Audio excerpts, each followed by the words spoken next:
अध्यक्ष जी, इनका जवाब दे दूं? आप कहें तो दे दीजिए। सबसे कम दाम अगर पेट्रोल और डीजल के कहीं किसी राज्य में है तो वो पश्चिम बंगाल के अंदर जाइए, गिरिराज जी अपने बिहार से भर के आइए।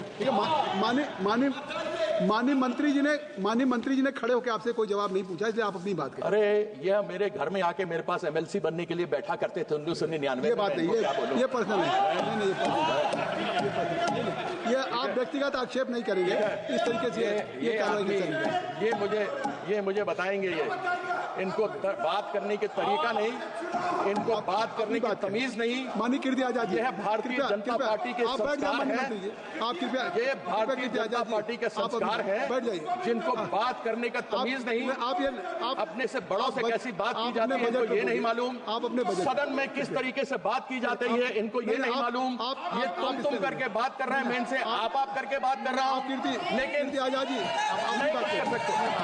इनका भगवान कुछ नहीं कर सकता, माननीय मंत्री बैठ जाए, इनका कुछ नहीं कर सकता। माननीय मंत्री ठीक है, ये देखिए आप करके बोलते हैं। माननीय कीर्ति आजाद जी, मैं आपसे बात कर रहा हूं, बहुत वरिष्ठ हैं। ये आपसे बात, फिर वही बात आप कर रहे हैं, फिर वही बात आप कर रहे हैं। यह नीले हैं और हमारे जो सूर्यदेव हैं वह इंद्रधनुष हैं, सतरंगे हैं। उत्तर में शिव हैं तो सफेद है, दक्षिण में अयप्पन है तो काले हैं, पूर्व में मां काली है तो लाल सिंदूर और लाल टीका है, पश्चिम में गणेश है तो पीला है। फिर केवल भगवा कैसे मेरा हिंदू धर्म का रंग है, मुझे समझ नहीं आता। Very good. क्या चंद्रमा को भगवा करेंगे? ठीक है। क्या हनुमान जी को भगवा करेंगे? क्या मेरी बहन बेटी मां के सिंदूर, लाल सिंदूर को और लाल टीके को भगवा करेंगे? मेरे पश्चिम बंगाल का रंग सफेद और नीला है। नीला शनि महाराज का रंग है। नीले को ये भगवा करना चाहते हैं 2021 में। तो 2021 में तो जब इन्होंने नीला करने के लिए आया था, जब ये अपना ध्वज गाड़ने आए थे, तो 2021 में तो शनि महाराज का ढैया लग गया। इस बार जो आएंगे ना 2026 में, इस बार 7.5 लगने वाला है। इस चीज का ध्यान रखें। और बोलना मैं धन्यवाद सभापति जी, मैं यहाँ से बोल सकता हूँ आपकी अनुमति हो तो? बोलिए। मैं अपनी नेत्री ममता जी का बहुत धन्यवाद करता हूं कि उन्होंने आज मुझे यह बोलने का अवसर दिया। अभी विप्लव जी बात कर रहे थे वुमेन एम्पावरमेंट की। कितना हुआ इनकी तरफ मुझे मालूम नहीं, हालांकि मुझसे ज़्यादा भारतीय जनता पार्टी वालों को और कोई नहीं जानता। जितने बैठे हुए हैं उन सबों से सबसे संभवतः पुराना मैं ही होऊंगा और इनको मैं भली भांति पहचानता हूँ। बात महिला की करेंगे लेकिन महिला के लिए कुछ करेंगे नहीं। ये हमारी लीडर हैं जिन्होंने 40% सांसद इस लोकसभा के अंदर यहां पर ममता जी ने भेजा है।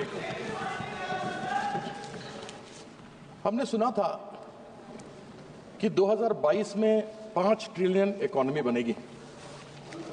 2014 में जब सरकार आई थी तो मैं भी उसी तरफ था और मैंने सुना था जब ये कहा गया था कि न खाऊंगा न खाने दूंगा, तब मैंने 400 करोड़ का भ्रष्टाचार, जिस खेल ने मुझे आन बान शान मान मर्यादा जिस देश के लिए मैं खेला, वहां पर 400 करोड़ का घोटाला हुआ था। मैं लेकर गया था, लेकिन उस घोटाले के ऊपर कोई चर्चा नहीं हुई।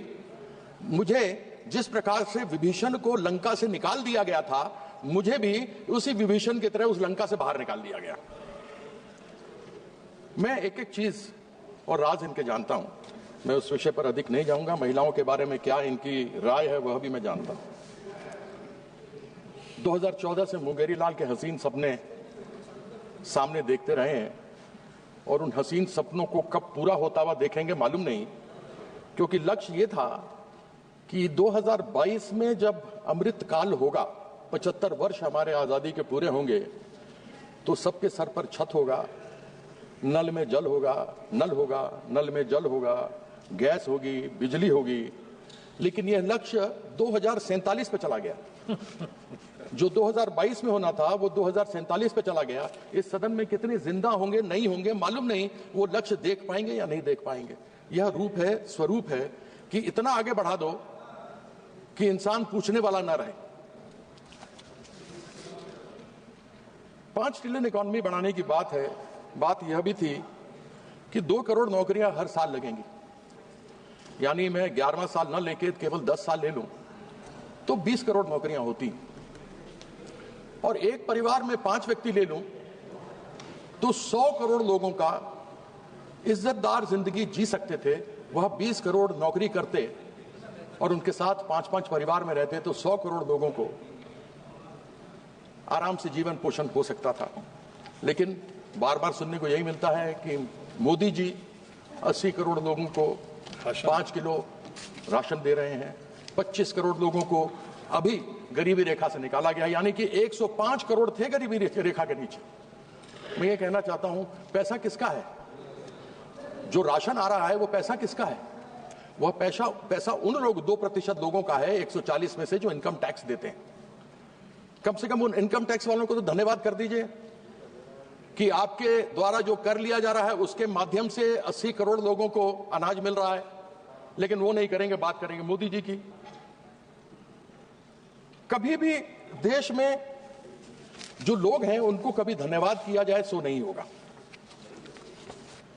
5 ट्रिलियन इकॉनमी की बात होती है, पूंजीपतियों के 14 लाख करोड़ कर्जा को माफ कर दिया जाता है, माफ कर देते हैं। उनको 20% टैक्स लगता है, हमको 30% टैक्स लगता है। और जब हमको 30% टैक्स लगता है तो अगर 36 लाख रुपया कोई महीने में कमाता हो, उसका अगर 30% टैक्स आप पूरा साल का लगा लें तो 10 लाख रुपया उसका चला गया, यानी 3.25 महीने का टैक्स गया।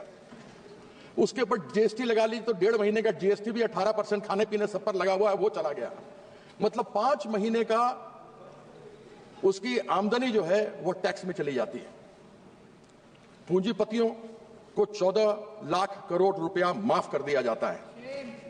लेकिन यही किसान जो यहां आकर सीमाओं पर 700 लोग मारे गए, जिनकी शहादत हुई, वह जब अपनी मांग करने के लिए आते हैं तो उनसे पूछा नहीं जाता।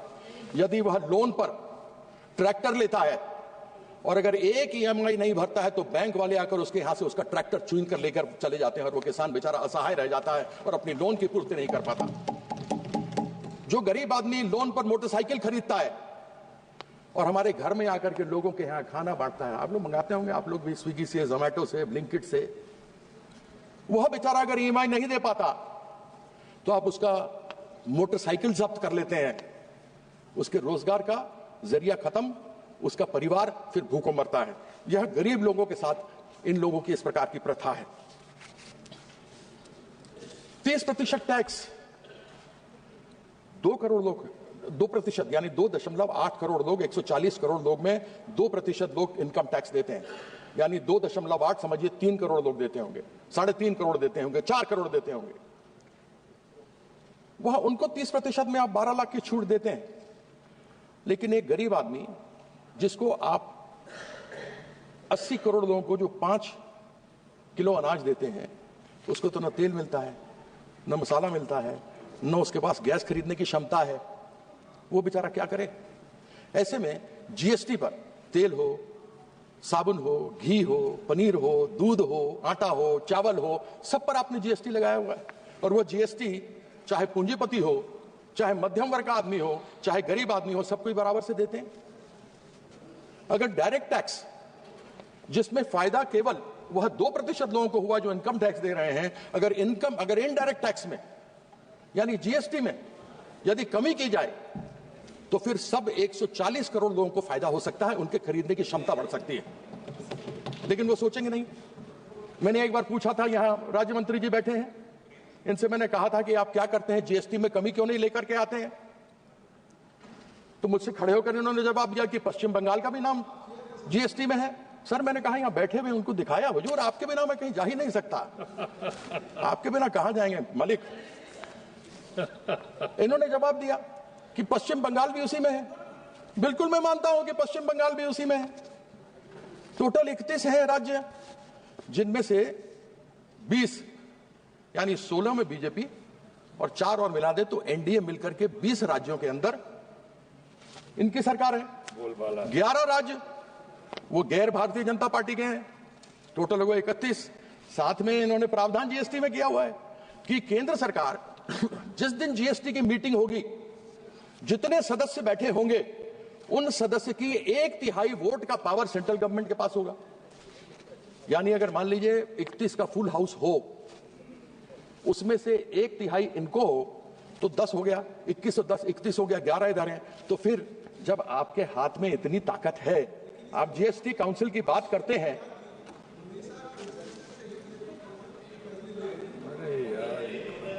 सभापति महोदय यही तो कह रहा हूं, आपने बिल्कुल सही बात कही, आपने कील के माथे पे मारा है डंका, बिल्कुल ठीक कहते हैं, you hit the nail on the head sir. 31 लोग इनके हैं, अगर इनके वोट में 10 मिला लूं तो 21 इनके राज्य, 20 इनके राज्य, 10 उसके ऊपर 31 लोग आए हैं, वो 30, 11 विपक्ष के, तो 30 लोग बैठे हुए हैं, तो फिर तेल, घी, पनीर, दूध, आटा, चावल पर तो ये कम कर सकते हैं क्योंकि इन्हीं की मेजोरिटी है। जीएसटी काउंसिल में तो इनको मेजोरिटी बनानी, किसी और को थोड़ा बनानी है। तो आपने जो कहा मैंने सही कहा ना अध्यक्ष महोदय, सभापति महोदय, है ना, कंसेंसस, कंसेंसस, आपने जो कहा वही फैक्ट मैंने कही आपके सामने।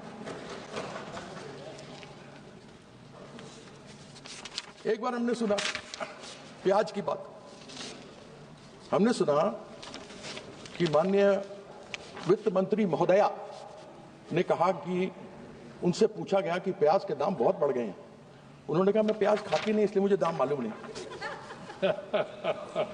सभापति महोदय, पेट्रोल और डीजल तो हम लोग भी नहीं खाते लेकिन दाम तो मालूम है। Petrol diesel, yes, no we don't eat petrol diesel like she doesn't eat onions, but yet we know the price.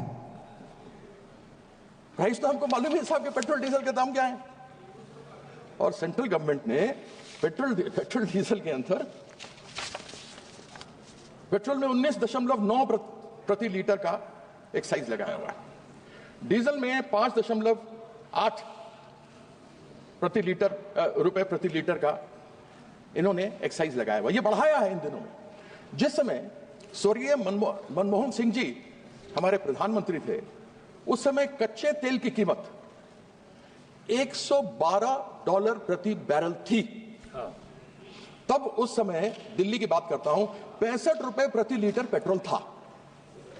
जिस समय माननीय नरेंद्र मोदी जी यहां पर प्रधानमंत्री बनकर के आए, उस समय कच्चे तेल के बैरल की कीमत $60 प्रति बैरल थी। और उस समय तब बात चलती थी और हम भी खड़े करके चिल्लाते थे, बहुत ही महंगाई की मार, पेट्रोल डीजल की मार, अब की बार टन टन टन सरकार। अब वही बोलना पड़ेगा ना, क्योंकि हुआ कुछ नहीं। हम यही बोलते थे। तब था 60 रुपए प्रति डॉलर बैरल, मनमोहन सिंह जी के समय था $112 प्रति बैरल, तब था 65 रुपए, उसके बाद वो 60 से बढ़कर आज हुआ है 225 में 80 रुपए प्रति बैरल। लेकिन पेट्रोल और डीजल सेंचुरी मार रहा है, बेचारा विराट कोहली और रोहित शर्मा मारने में उसको बहुत मुश्किल हो रही है, और 3 साल से सेंचुरी पर बैठे हैं। क्यों नहीं कम करते एक्साइज? कर दे कम, और नहीं तो ले आए जीएसटी में, और फिर इन्हीं की है मेजॉरिटी। 31 राज्य 10% और मिला लीजिए, 31 के 41 में 31 ही है, 31। अच्छा। तो लोगों को बोलना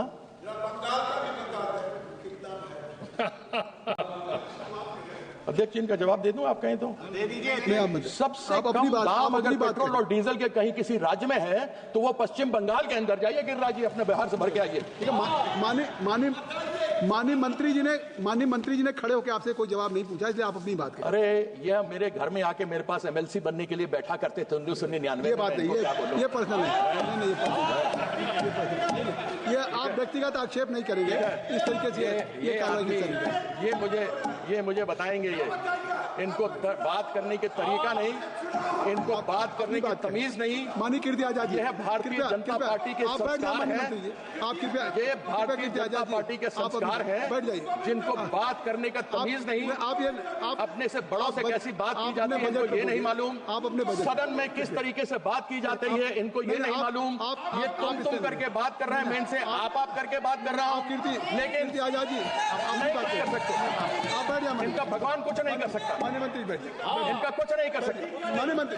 ठीक है, ये देखिए आप करके बोलते हैं, माननीय कीर्ति आजाद जी, मैं आपसे बात कर रहा हूँ, बहुत वरिष्ठ हैं, ये आपसे बात, फिर वही बात आप कर रहे हैं, फिर वही बात आप कर रहे हैं, ये रिकॉर्ड में नहीं जाएगा, ये रिकॉर्ड में। देखिए आया था, आप बैठ जाए, माननीय मंत्री जी आप बैठ जाए, माननीय मंत्री, ये आप बिल्कुल सब रिकॉर्ड में जाएगा।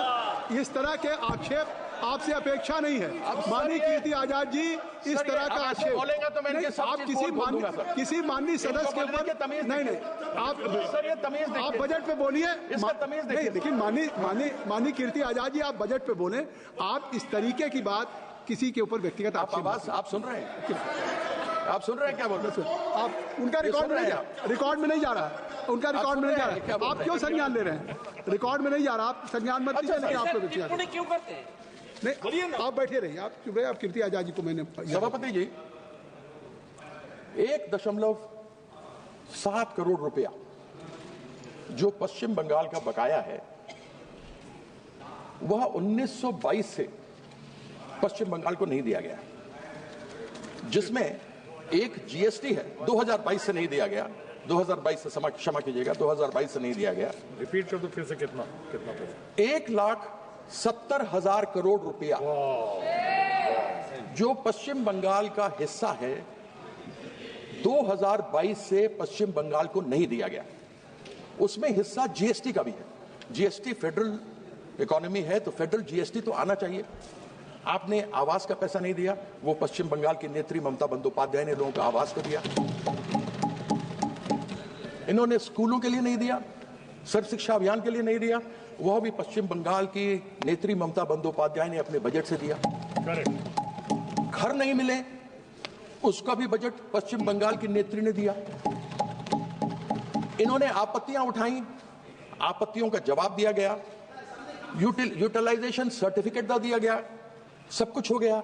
जीएसटी काउंसिल में बैठक हुई, जीएसटी काउंसिल में बैठक हुई, हेल्थ यानी स्वास्थ्य को लेकर सब बातें हुई। उसमें हमारे स्वास्थ्य साथी जो ममता बंदोपाध्याय की सरकार वहां चलाती है उसको सबसे बढ़िया कहा गया। वह स्वास्थ्य साथी जो महिला सबसे बड़ी महिला एक परिवार में होती है उनके नाम से एक कार्ड होता है, और प्राइवेट हो या पब्लिक हो, महिला, उनके पति, उनके माँ बाप, उनके सास ससुर, उनके बच्चे सभी किसी भी निकटतम अस्पताल में जा सकते हैं, उपचार करा सकते हैं, और डायरेक्टली सरकार की तरफ से पैसा वहां पर हॉस्पिटल में दिया जाता है, इंक्लूडिंग प्राइवेट हॉस्पिटल। लेकिन हमारे जो यहां से मिलता है उसमें अनेकों मानक है, छत है तो नहीं मिल सकता, मोटरसाइकिल है तो नहीं मिल सकता, साइकिल है तो नहीं मिलेगा, और 2011 के सेंसस से है, कृपया यहां पर सभी को मिलता है। कृपया संक्षिप्त करें, 15 मिनट हो गया जी, मैं खत्म कर रहा हूं भाई। अब ये कहते हैं कि साहब इन्होंने मानक तय किया। अब ये मैं जानना चाहता हूं कि संविधान के किस प्रावधान में या किस धारा में ये लिखा हुआ है कि किसी एक रंग का पर आप स्कूल को अगर आप रंगेंगे या अस्पताल को रंगेंगे तभी आपको पैसा मिलेगा? क्या हिंदू धर्म में एक ही रंग है, या हिंदू धर्म में अनेकों रंग हैं? हमारे सनातन में अनेकों रंग हैं। यह चाहते हैं कि केवल भगवा में रंग दें, लेकिन भगवा के अनेकों भी रंग हैं। जो महादेव के सिर में चंद्रमा इठलाता है वो सफेद है, सोमवार सफेद है, सफेद रंग है चंद्रमा का। मंगल हनुमान जी का है तो लाल है, बुद्ध प्रकृति है तो हरा है, बृहस्पति देवताओं के गुरु थे इसलिए पीला है, शुक्राचार्य राक्षसों के गुरु थे इसलिए राख है, शनि महाराज हम सब जानते हैं कि वह काले या नीले हैं, और हमारे जो सूर्यदेव हैं वह इंद्रधनुष हैं, सतरंगे हैं, उत्तर में शिव हैं तो सफेद है, दक्षिण में अयप्पन है तो काले हैं, पूर्व में मां काली है तो लाल सिंदूर और लाल टीका है, पश्चिम में गणेश है तो पीला है। फिर केवल भगवा कैसे मेरा हिंदू धर्म का रंग है, मुझे समझ नहीं आता। Very good. क्या चंद्रमा को भगवा करेंगे? ठीक है। क्या हनुमान जी को भगवा करेंगे? क्या मेरी बहन, बेटी, मां के सिंदूर, लाल सिंदूर को और लाल टीके को भगवा करेंगे? मेरे पश्चिम बंगाल का रंग सफेद और नीला है। नीला शनि महाराज का रंग है। नीले को ये भगवा करना चाहते हैं 2021 में। तो 2021 में तो जब इन्होंने नीला करने के लिए आया था, जब ये अपना ध्वज गाड़ने आए थे तो 2021 में तो शनि महाराज का ढैया लग गया। इस बार जो आएंगे ना 2026 में, इस बार 7.5 लगने वाला है। इस चीज का आपके एक सदस्य को और बोलना है, आपके एक सदस्य को और बोलना करता हूँ। बहुत बहुत धन्यवाद। समय बोलने को बहुत कुछ था लेकिन मेरे भाई साहब ने समय ले लिया, इस कारण से मुझे अपना वक्तव्य को छोटा करना पड़ रहा। मैं आपका धन्यवाद करता हूँ। धन्यवाद। श्री अरुण नेहरू।